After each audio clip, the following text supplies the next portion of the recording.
Hi again, welcome to my vlog and welcome to my channel. At ngayon, actually, gagawin ko lang tong very short na vlog just because I need to know what to do with my toys. Hello! Welcome to and samahan niyo ulit ako.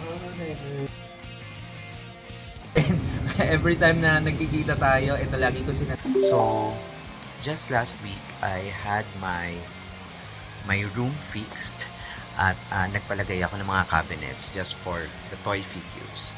But now, my problem is I don't know how to properly fix or place my figures.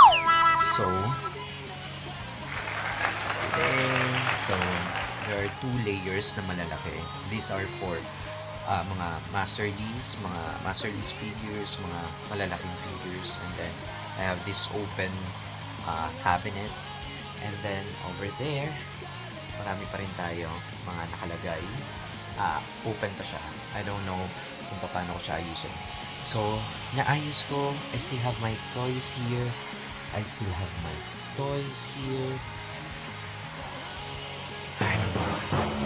So, dito, nilagay ko muna yung mga Tokyo Revengers figures, mga DXF, and then some of the Breakdown collection. But the thing is, maalikabukan sila. So, kailangan nandun sila sa taas. Pero pag dun sila sa taas, masyadong malaki yung space. So, there. And then, syempre, JJK, si Yuji, and then, these are some of my toys. Like, this one is big. It's big. Hindi siya kasya dito. So, dun siya kasya. So, hindi ko pa alam kung saan siya lalagay. And then, of course, yung bleach dito. I have like mga malalaking bleach. So, yan yung mga ilalagay ko dun sa pinakataas. Still have other toys here. Tapos, of course, andito pa rin naman yung maraming toys. So, these are cute baskets. Lahat yan, kompleto. So, I'm thinking of putting all the cute basket dito.